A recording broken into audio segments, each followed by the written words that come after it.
I, William, 28M, have been in a relationship with my girlfriend Chloe, 26F, for the past 3 years. We met during a mutual friend's birthday party at a local brewery. I remember that night vividly. I was running late because of a work emergency and almost didn't go. When I finally arrived, the party was in full swing. I spotted Chloe across the room, laughing with a group of people I didn't know. She had this infectious smile that immediately caught my attention. Our mutual friend, Jake, introduced us. Chloe and I hit it off right away, bonding over our shared love of indie music and cult classic movies. We ended up talking for hours that night, long after most of the other partygoers had left. I learned that Chloe was working as a part-time barista at a hip coffee shop downtown while pursuing her dream of becoming a professional photographer. For the first year of our relationship, everything was great. We went on adventures together, trying new restaurants and exploring hidden gems in our city. We even took a spontaneous road trip down the coast, sleeping in my beat-up old car and waking up to watch the sunrise over the ocean. Those early days were filled with laughter, passion, and endless possibilities. Chloe was always coming up with creative date ideas. One time, she surprised me with a picnic in the park, complete with a gourmet cheese plate she'd put together from samples at her work. Another time, she organized a scavenger hunt across the city, leaving clues at all the places that were significant to our relationship. Her enthusiasm and zest for life were infectious, and I found myself falling deeper in love with her every day.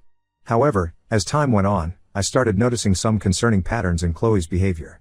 About 6 months into our relationship, she quit her job at the coffee shop. She said the early mornings were interfering with her photography, and she wanted to focus on building her portfolio. I supported her decision, thinking it was a brave move to pursue her passion.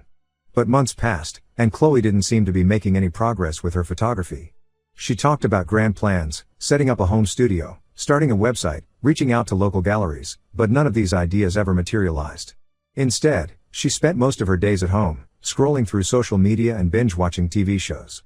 At first, I tried to be understanding. I knew how hard it could be to break into a creative field. I encouraged her to take small steps, like practicing her skills or researching photography contests she could enter. But whenever I brought up these suggestions, Chloe would get defensive. She'd say I was pressuring her or that I didn't understand her creative process. As our second anniversary approached, I realized Chloe hadn't worked or earned any income in over a year. She was living with her parents, who covered all her expenses.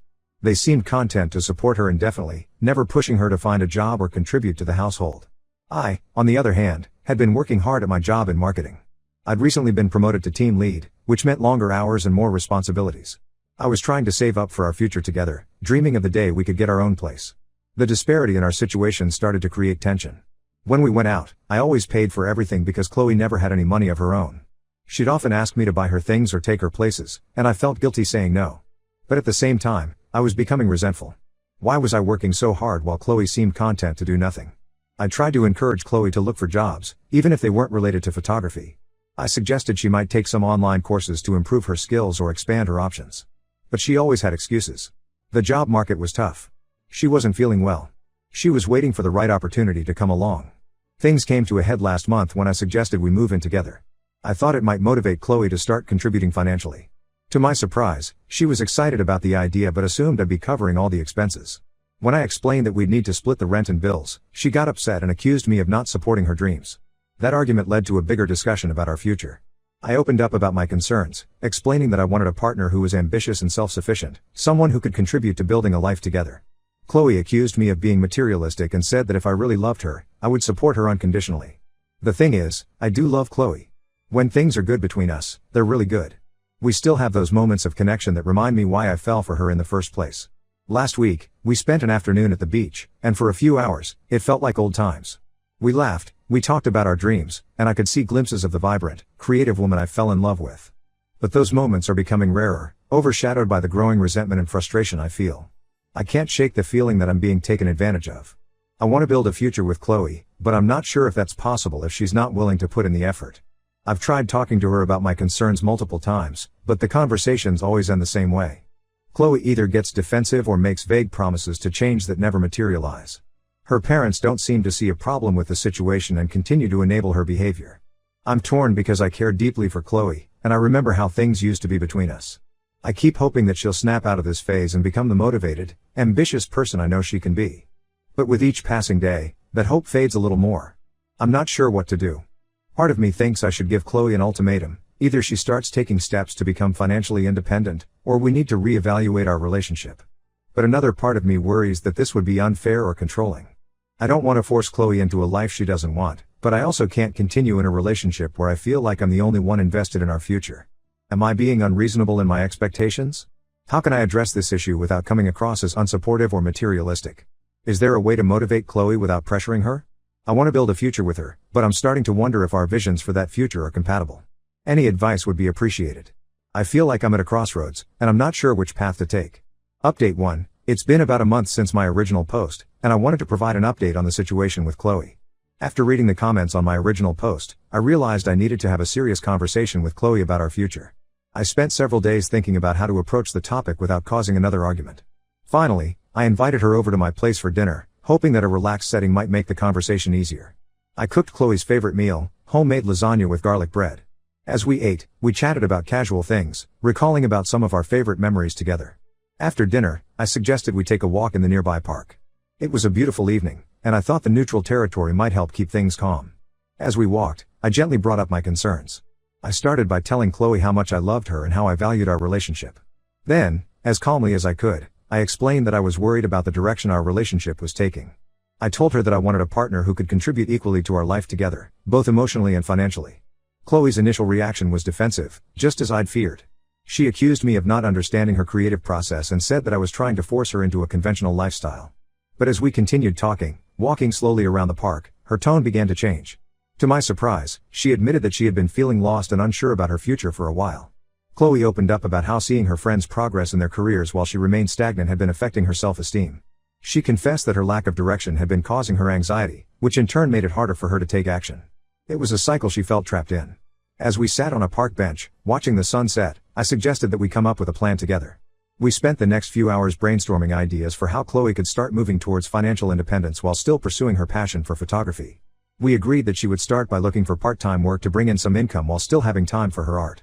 She also decided to reach out to a local community center that offered affordable art classes to see if she could teach a beginner's photography course. It would be a way to share her skills and potentially network with other artists. For the next couple of weeks, things seemed to be improving. Chloe applied for a few jobs and even had an interview at a local bookstore. She also started posting more regularly on her photography Instagram account, engaging with other photographers and building her online presence. She attended a local art fair where she spoke with some gallery owners about potentially displaying her work. Although nothing concrete came from these conversations, Chloe seemed energized by the experience. She started talking about organizing her own exhibition, something she hadn't mentioned in months. However, as the third week rolled around, I noticed Chloe's enthusiasm waning.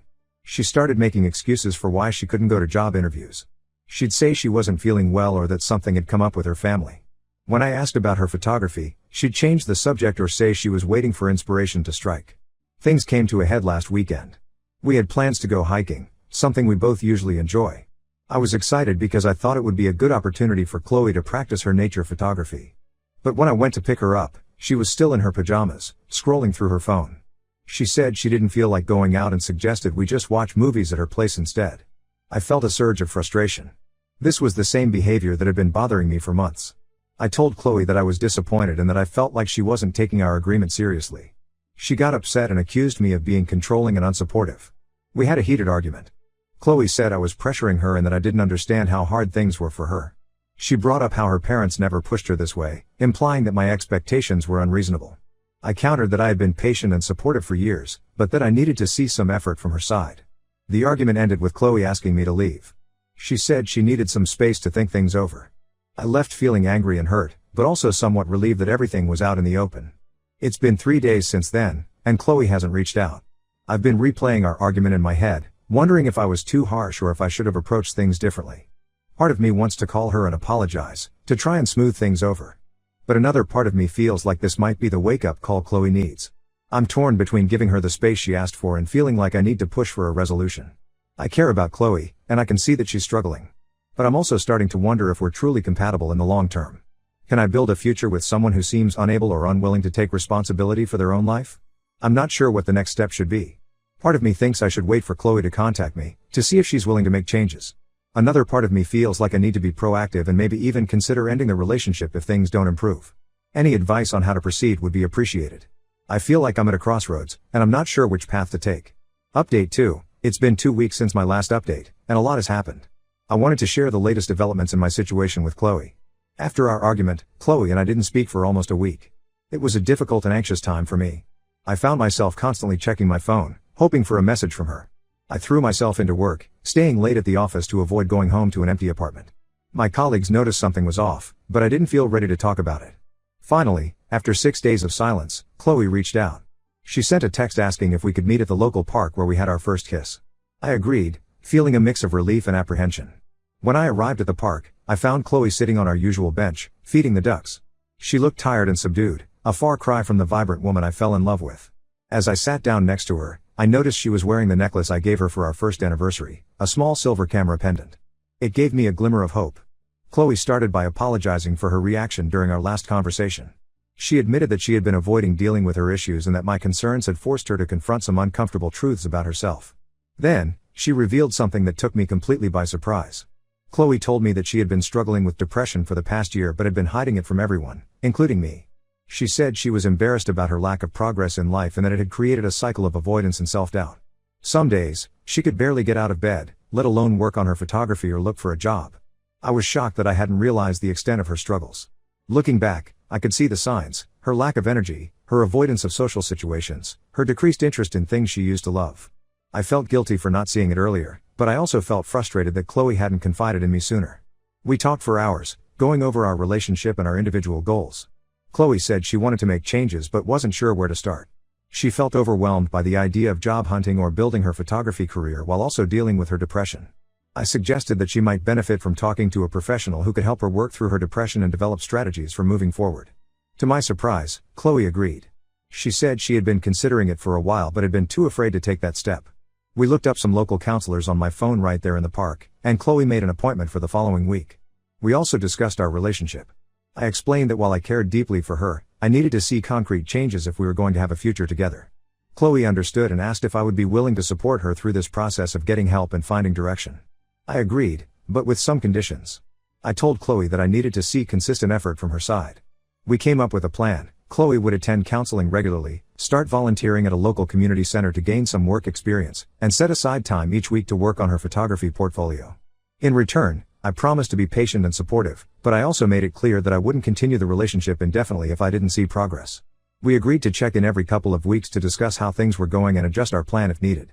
It's been a week since the conversation, and so far, Chloe seems to be sticking to our agreement. She went to her first counseling session and said it was helpful, if uncomfortable. She's also reached out to the community center about volunteer opportunities and has started organizing her old photography equipment.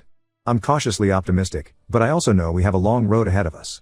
Chloe's issues won't be solved overnight, and I'm trying to manage my expectations. I care about her and want to support her, but I'm also aware that I need to look out for my own well-being and future. I'm still not sure if Chloe and I will make it in the long term, but I feel like we're at least moving in a positive direction now.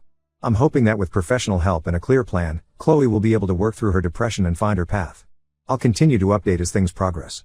Thank you to everyone who's offered advice and support through this challenging time.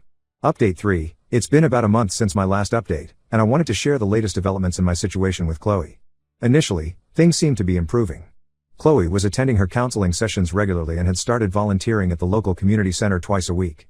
She even began working on her photography portfolio again, setting up a small home studio in her parents' garage. I was cautiously optimistic about these changes. Chloe seemed more energetic and engaged, and we were having meaningful conversations about our future together. We even started planning a small weekend trip to a nearby town known for its picturesque landscapes, perfect for Chloe to practice her photography. However, as the weeks went by, I started noticing some concerning patterns re-emerging. It started small at first. Chloe would oversleep and miss her morning volunteering shift. She'd promised to make it up later in the week, but often didn't follow through. When I gently asked about it, she'd get defensive and say she was still adjusting to the new routine. Then, Chloe began making excuses to skip her counseling sessions. She'd say she wasn't feeling well or that something had come up with her family. When I reminded her of the importance of consistency in therapy, she accused me of pressuring her and not understanding how difficult it was. Her enthusiasm for photography also seemed to be waning. The home studio she had set up was gathering dust. When I suggested we go on photo walks together, she'd say she wasn't feeling inspired or that the lighting wasn't right. The weekend trip we had planned kept getting postponed for various reasons. I found myself becoming increasingly frustrated. It felt like we were slipping back into old patterns, despite our previous conversations and agreements. I tried to be patient and supportive, remembering that change takes time, but I couldn't shake the feeling that Chloe wasn't fully committed to making real progress. Things came to a head last week when I brought up the idea of her looking for paid work, even if it was part-time or in a field unrelated to photography. Chloe became upset, saying that I was trying to force her into a conventional lifestyle and that I didn't understand her creative process. She accused me of not being supportive of her dreams and said that if I truly loved her, I would accept her as she is. This argument made me realize something important. While I do love Chloe, I'm not sure I can build a future with someone who isn't willing to put in the effort to grow and contribute to our shared life. I've spent the past 3 years hoping that things would change, but I'm starting to accept that maybe they won't. After a lot of soul searching and a long talk with my best friend, I made the difficult decision to end our relationship. I met with Chloe yesterday at a quiet cafe we used to frequent. I wanted to have this conversation in person, in a place that held good memories for us. I explained my feelings as gently as I could. I told her that I care about her deeply, but that I don't think we're compatible in terms of our life goals and work ethic. I explained that I need a partner who is willing to put in consistent effort towards building a life together, and that I don't think she's in a place to do that right now. Chloe was understandably upset. She cried and pleaded with me to give her another chance, promising that things would be different this time. She brought up all the good times we'd had together and said that she couldn't imagine her life without me. For a moment, I wavered, remembering all the reasons I fell in love with her. But then I reminded myself of the past few months and how nothing had really changed despite multiple chances. I stood firm in my decision, though it broke my heart to see her so distraught. I suggested that we both take some time apart to work on ourselves. I encouraged Chloe to continue with her therapy and to focus on finding what truly makes her happy. As we said our goodbyes, Chloe asked if we could stay friends. I told her that while I care about her, I think we both need some space to heal and move forward. Maybe in the future, we could consider a friendship, but for now, it's best if we go our separate ways. Walking away from that cafe was one of the hardest things I've ever done. Despite the problems in our relationship, Chloe has been a huge part of my life for the past 3 years. I know there will be moments in the coming days and weeks when I'll second guess my decision, when I'll be tempted to call her and try to work things out. But deep down, I know this is the right choice for both of us. I need to focus on my own growth and find a partner whose goals and values align with mine. And Chloe needs the space to figure out what she really wants from life, without the pressure of my expectations. I'm now focusing on healing and moving forward. I've signed up for a photography class myself, something I'd always been interested in but never pursued because I didn't want to encroach on Chloe's passion. I'm also planning a solo trip for next month, something I've always wanted to do but never found the time for. I've learned a lot from this relationship about what I need in a partner and the importance of addressing issues early on rather than hoping they'll resolve themselves. While it hurts now, I believe this experience will help me build healthier relationships in the future. Thank you to everyone who's followed this journey and offered advice along the way. Your support has been invaluable in helping me navigate this challenging situation. Here's to new beginnings and personal growth.